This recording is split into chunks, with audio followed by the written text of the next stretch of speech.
Welcome back to the Author's Edge. I am your host, Allison Lane, and I'm reminding you that you're here for you. And if you're new here, let me just tell you, you're here for you. This is you investing in yourself because you need an edge to do the next thing and to know what the right move is.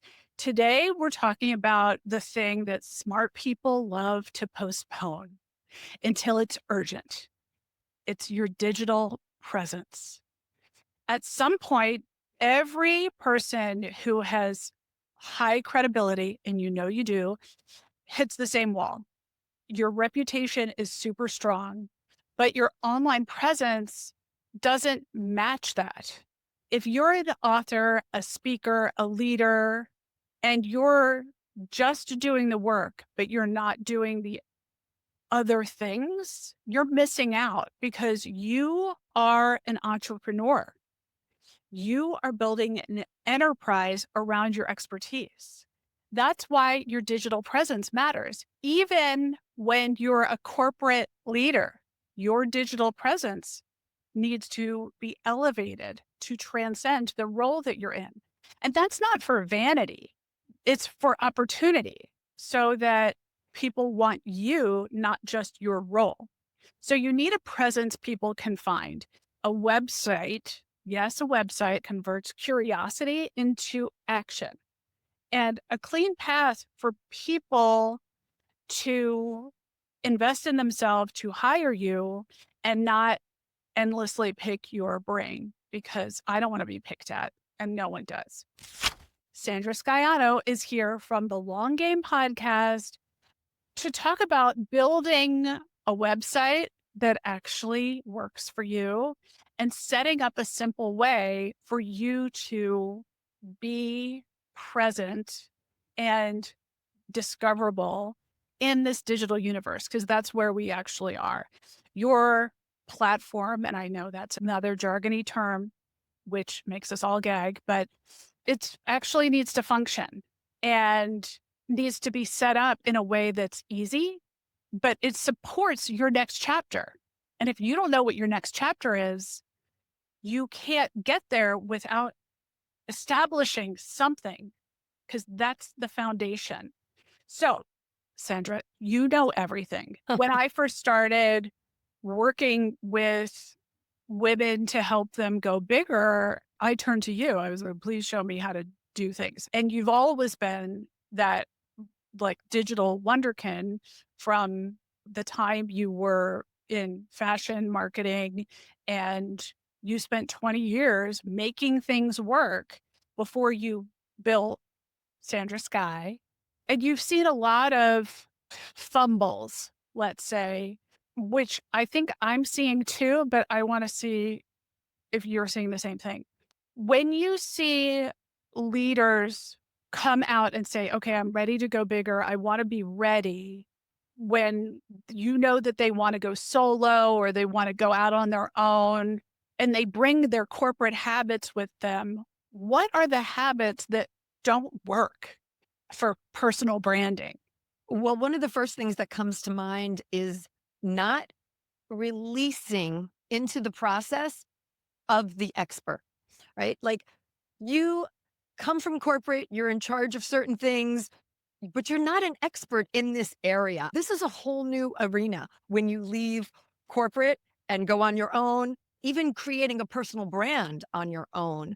There's learning curves that need to happen. And I really believe you need to work with people who know the ropes already. Number one, it cuts the time for you and it just gives you that professional presence. And I have worked with corporate people who've left corporate and they're ready to start their own journey. And they're trying to micromanage the thing. I've literally had to say, you hired me for a reason. This is why I've got to do what I do. And there's a reason to the process. And it's funny because when they push back, things go wrong. You don't know what's going on here, right? I know the process. So I would say that's one of the biggest things because people come from corporate thinking, oh, I can direct. I know what to do. I'm this and that. But really, this is personal branding and going off on your own in entrepreneurship.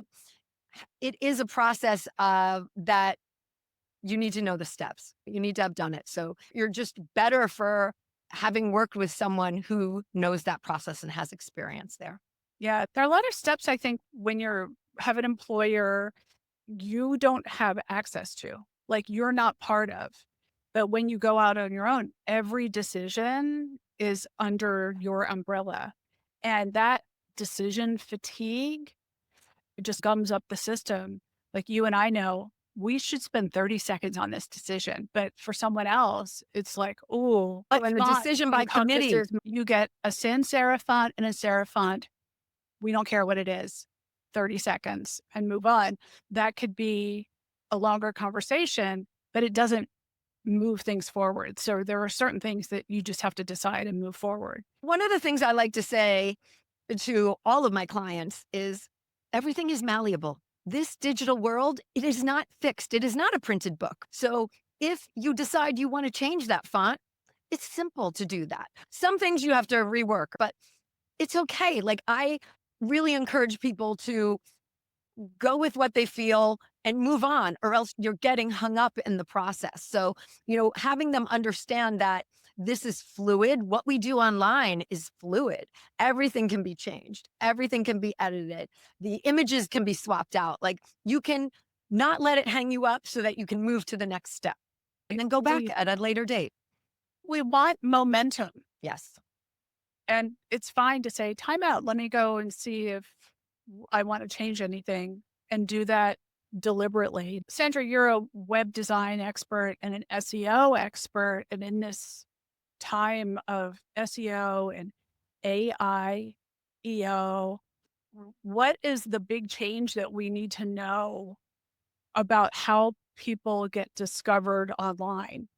And how should that change what we're doing with our websites? Okay.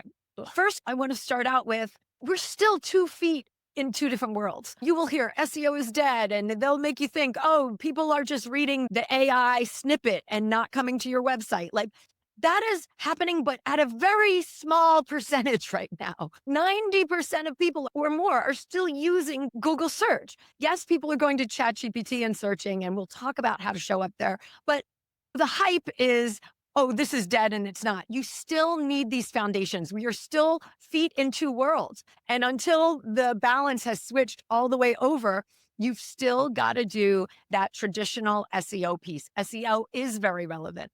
And it's also how you are found in these AI platforms and the whole piece of things there. You still need to build out these foundational pieces, which are understanding what your audience is looking for, what words they're using, right? You need to do some of these technical pieces to optimize your website, right? Alt tags, those are things that are on images that are built for screen readers so that they help with accessibility and they identify what the image is, but you can build that out a little bit more. What's really changed there is that it's become this omnipresent piece. And one of the pieces that I really pull from now is competitive research. I think it's very valuable to do competitive research so that you are seeing what is working in your industry, particularly, right? If you are a therapist, you have a very different clientele than a hairdresser. So we cannot say everybody needs to do this because those are two different things happening, right? See what is happening in your industry, in your network. What are your competitors doing? That can help you also figure out should I be on LinkedIn or should I be on Instagram? Sometimes you look at a large competitor and you'll say, oh, they're not even on Instagram. They've obviously put some money into it, figured out that it isn't a great source. So you can save that time and cut that corner and just go right on LinkedIn instead, right?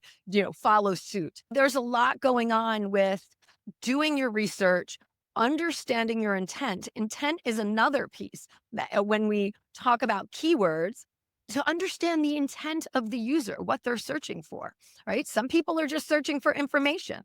Some people are searching to make a purchase and they're ready at this point. So those intents on keywords also matter as well. So it's really understanding your market, understanding your audience, and then doing some of these SEO technical things in the back end of your website and doing that keyword research so you understand how you're using those words in your content. I've been seeing a lot of folks on LinkedIn who have a title that's like success coach or leadership coach or executive development coach. And all of these things, they could mean anything.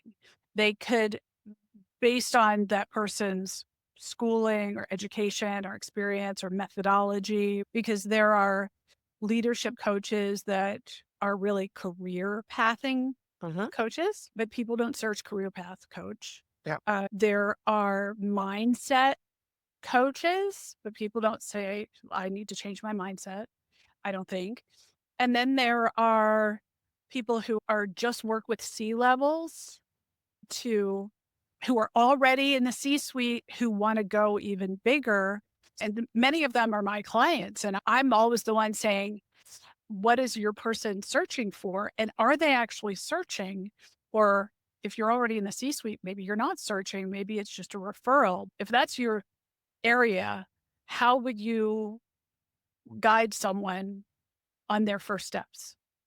So if I'm working with someone in that situation, I would start with doing a robust keyword research so that we're figuring out what your audience is searching for. Number one, we take what you already rank for, wherever you are, whatever website you have, however developed or undeveloped it is, we see what you're ranking for currently. And then we'll also look at what's happening in your industry. I always say to my clients, who's the business you want to have? And it's not about copying, it's about identifying that formula of what is working for visibility success and then applying you to it and your differentiator. So if you are client A and you love competitor B, I'm going to go and see what competitor B is ranking for and what's going on and how they're talking about themselves. And I have software that I use on the back end for that. Looking at your competitors will help you figure some of this out in terms of the words that you should be using.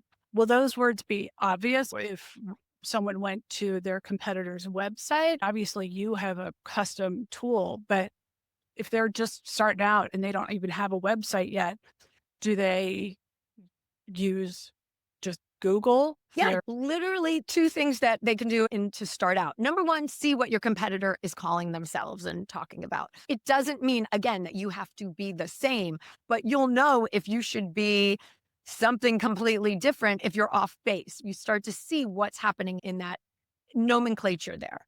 You can also put that into Google. Like a super easy cheat is to put it into a Google search, start to say leadership coach, and then it will give you, did you mean leadership coach for development, leadership coach for nonprofit? Google will tell you what other people are searching for yeah. because those words that come up as suggestions are common searches within that term. So that's like the easiest cheat you can do. And But that's you a want good to, starting place. yeah, just as a starting place to see what's coming up when you're putting in the word leadership coach. Oh, that doesn't sound right for me. Or, oh, yes, I identify with that. Okay, people are searching that. And there are free tools you can use. You know, what we do when we really do this keyword research, though, is start to, everything leaves clues. So if I start in one place, I'm going to see, oh, this is happening. These other words are coming up. I can start to give clarity to a client who doesn't understand, oh, you should be using this. You know, one of the things that come up a lot too are made up terms that people use for themselves.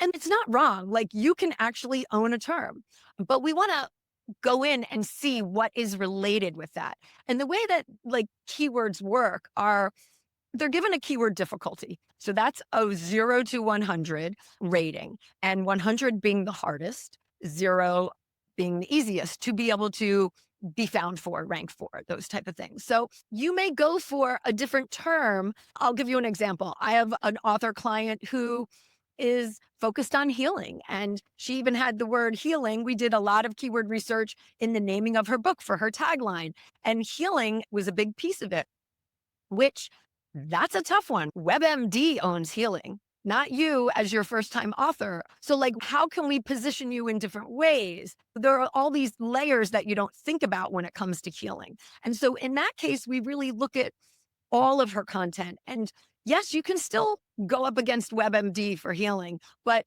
how about we talk about healing from childhood trauma? Like we work on these other terms Mhm. that are easier to be found for because they're not owned by the big guys. They're not the most common term, and they're called long tail keywords. You also extend the keyword from just the word healing to healing from childhood trauma, like much more specific. And people are searching for that. And they will also put in healing into their Google search, and it will come up as a suggestion to the audience of healing from childhood trauma. And they will choose that and then be able to find you as well. Right. So it works in both ways with the search suggestions for the business owner or the author, but also for the audience. They get these same suggestions and click into them. So it's about being strategic in what you're doing, not just, yes, you can use some of those common words. How can you get away from healing? My whole book is about healing. I can't get away from it. But we're also going to develop layers to what you're talking about and not Mhm. just go for healing. It's This, ubiquitous. It could be medical, emotional, mindset, yes. who knows? It's too big. Yeah. So we Uh, really develop from there these longer pieces. And that's something that your audience can think about. Like, all right, how can I build this out? That is one of the changes that's happening more with the AI piece coming in, is that it isn't just a keyword anymore. It's a thought, it's a sentence. So right. being found in conversation. One of the things I tell my clients is be conversational more. Really explain it, because now the AI platforms are really looking for an understanding of a whole topic. They're not just saying, oh, I want an answer to this one question. They want to understand that you are expert on this topic and they should refer you and pull from your info. So we're building out pages a lot differently so that you're talking in real time about a subject, right? More conversational. You're not trying to just pop these keywords in all the time. You're trying to say, I understand this topic. This is me talking. I understand it. I'm explaining it to you. Words on the page. Boom. So that actually is really helpful to people who are just starting out more, because it gives them the opportunity to get found or get referred from a chat GPT type of platform. Right. Not just your homepage explaining your method, but an article page, but not a blog page, because blog pages are scrolled differently by the search engines, right? Yes, you can't cancel out blogs at this point. Like, there Yeah. still are really important pieces. And the other piece to that thought is the interlinking. You want to make sure that your pages, your blogs, things are interlinking. Well, they're called orphan pages. You don't want to have orphan pages. A page that has info and it's a dead end. It doesn't lead anywhere. You want to make sure, and this is why blogs are still very valuable. You can talk about a lot of things. You can then say, I mentioned this topic in my book, and then have the title of your book and Yeah. have that hyperlinked to your book page or something along those lines. And then still keep talking about the subject matter of your book, the point, the concept that you're trying to make. But you're interlinking now, because now when they come to crawl, they say, oh, you're about this. Oh, and then here's more info on that. And Right. it keeps linking them to other thoughts to really understand who you are and what your message is. Yep. I'm in the process of developing out some pillar pages, essentially an article, but I want it to incorporate best practice in digital, content digesting. So let's talk about what some of those best practices are. Okay. This can be done on a blog page. You don't have to give the blog up. Yeah. It's just you have to give your system for creating the blog up and Yeah. develop a new system. Yeah. So, we can use that Kajabi as an example. You've written a whole blog in a Google Doc. So you want to make sure now that you are adding it in sections, and in different sections. You don't want to have too many long areas of text. And you want to be able to separate your thoughts out with headlines. And that is something you can do in a Kajabi blog. You can Right. add a headline and then have a paragraph or two paragraphs. Then I'm now on to this thought. Here's the headline and then another thought, right? A paragraph of text. So it's about making it easier to read and understand, breaking that up. And one of the biggest mistakes that I see people doing 100%, if I had to name one, this would be it, is the misuse of headlines. Ugh. So people do not use headlines properly. People use headlines for size. And yes, headlines are different sizes. You have an H1, your number one headline, and you want it bigger. And then you have smaller headlines. But headlines are a hierarchy. And that is what the web understands. The search engines understand. There is one H1 per page, and it is your most important thought, what this page is about. As a web designer, I can say when on their hero image, when their page opens up, I'm into delicious food. I love food. But that won't be the H1. The H1 could even be small and it can say private chef for celebrities, right? Because that's my H1. It doesn't have to be the biggest thing, but people use headlines as sizes, and that is absolutely incorrect. So we really start to mix it up. So when you're creating this blog post or this pillar page content, you want to have one thought at the top, that's an H1.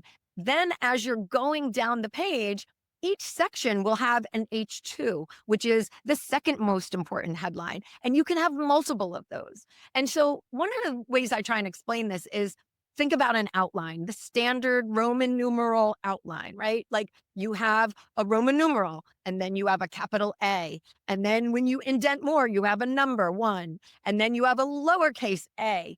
That's exactly that same hierarchy as what is happening when you use headlines.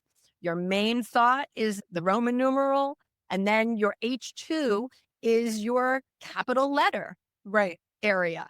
And you can have multiple of those. So when you start to understand this, then you are writing an optimized page for search engines and AI bots to start understanding you because you're communicating in that language to them as well. Okay. So, number one, decide what your keywords are going to be, what people are searching for, and you can validate that using Google if you're just starting out. Number two, once you have that, you create content for your website in a way that speaks to the person, but also speaks to the search engines, which are looking for certain information organized in a certain way. So then And I you want to went, make sure you're interlinking. and Every you're page should have an outgoing link and a link into your website somewhere. okay. And I And do want to okay. back up. So we've said these three things now, right? And when we Yep. go back to talking about competitive research, looking at your competitors, now that you're armed with this, you can go to a competitor's blog and say, oh, I understand. Because if they're a top competitor, they may understand the system already and have it implemented. So you can look at it and say, oh, I see how they're using headlines, then a chunk of text. Headline, block of text. Like you can find your own examples. Perfect. Now, I want to pivot a little to the actions that people can take that actually don't take that much time. Because sometimes you build high performing sites and even have a website in a week. So you've seen people make a certain decision that doesn't pay off, right? That people obsess over, but overlook something that's super duper simple. So what's something that we can just leave behind about sites?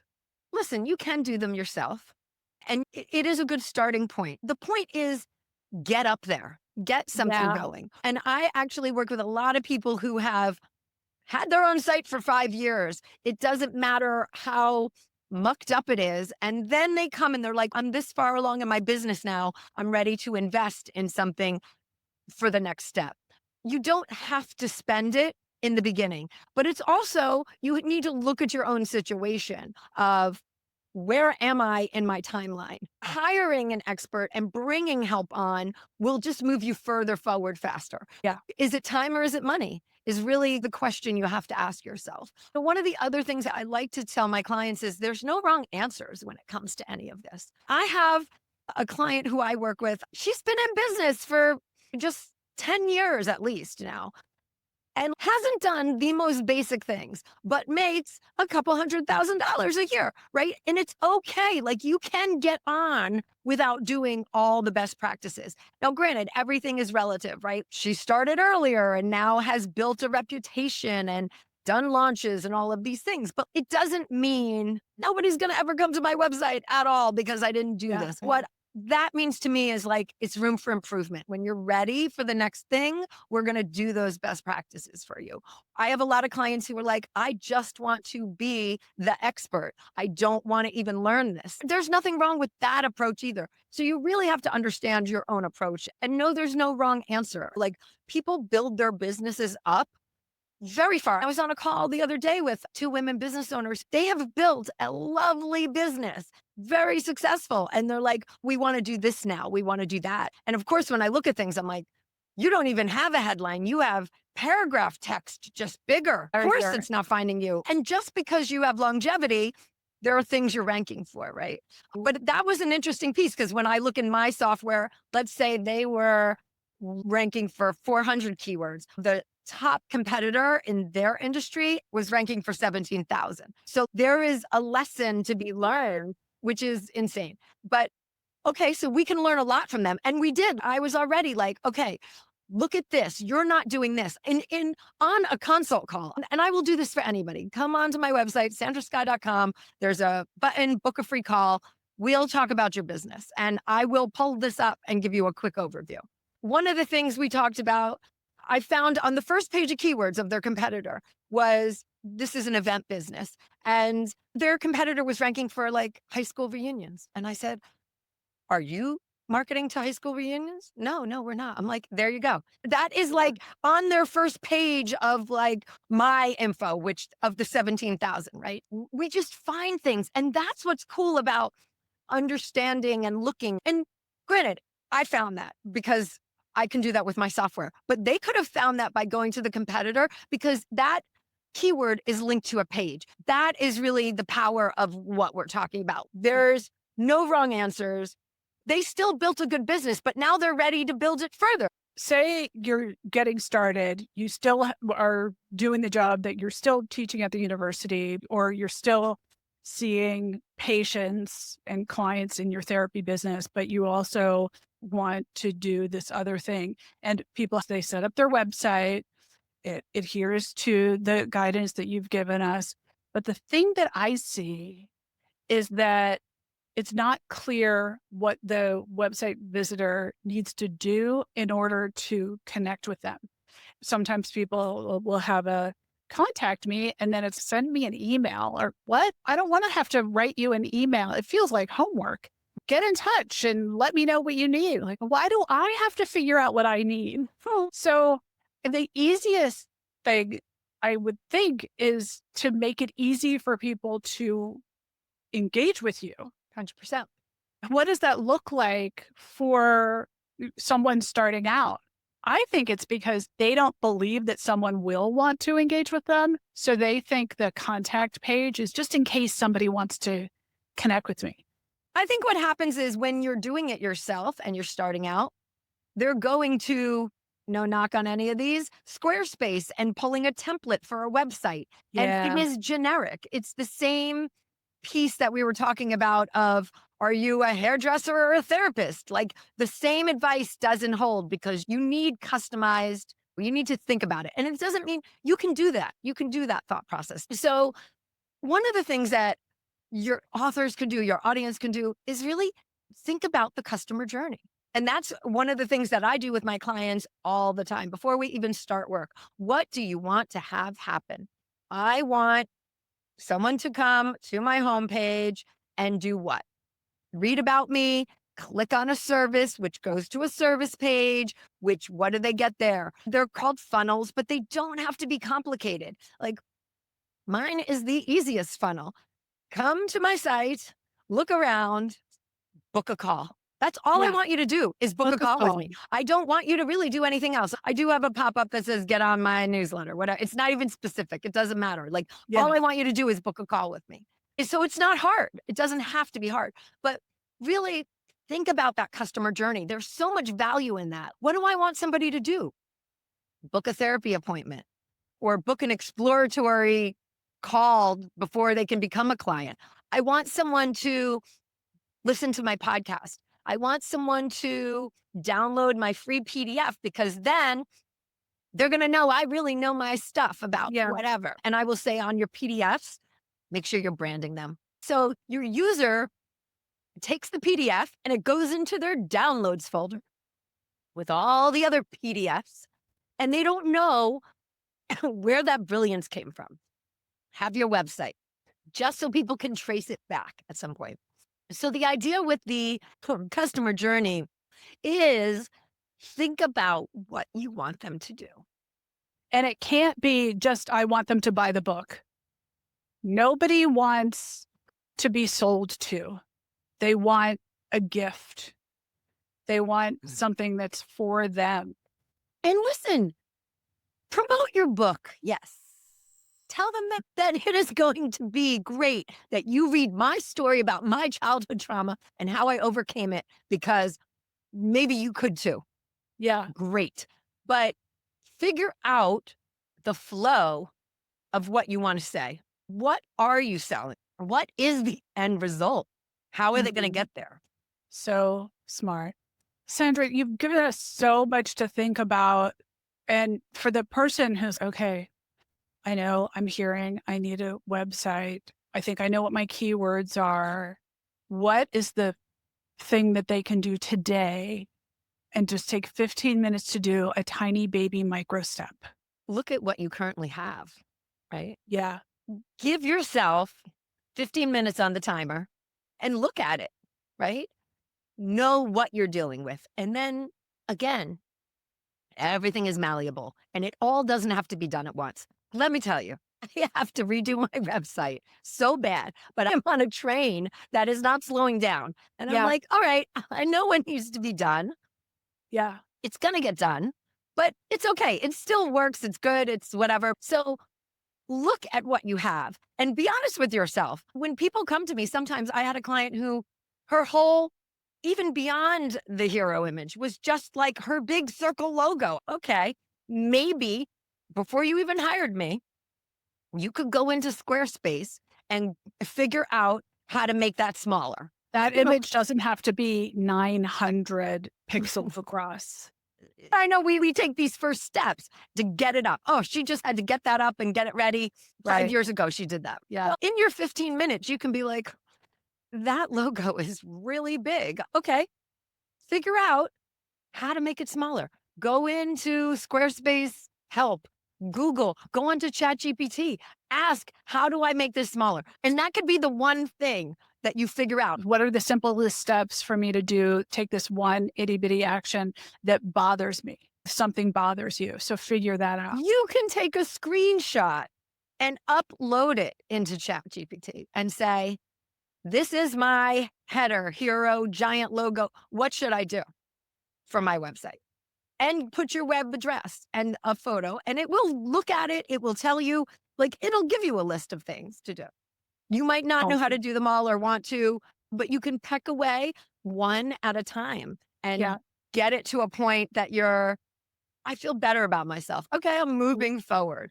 I'm fixing something that needs to be fixed. Yeah. But I Fix it. also think people just need to look as at a whole at what you have without being critical and say, does this do what I want it to do? That's asking that customer journey question. Where do I want people to go? Have I just thrown a bunch of information at people rather than given them something to, oh, this should lead to that page. And then that should lead to a work with me form and whatever. Yeah. I think that just even taking a step back to say, you've got 5 different bios, 5 different ways that you describe yourself, and they show up in 5 different explanations on your website, which to me looks like pieces of a jigsaw puzzle, but you haven't put the picture together. So I'm having to do like digital math in my head to figure out like, oh, you were an attorney, but also a real estate agent. And now you're doing this. And you're thinking, oh, I'm a leader in entrepreneurship.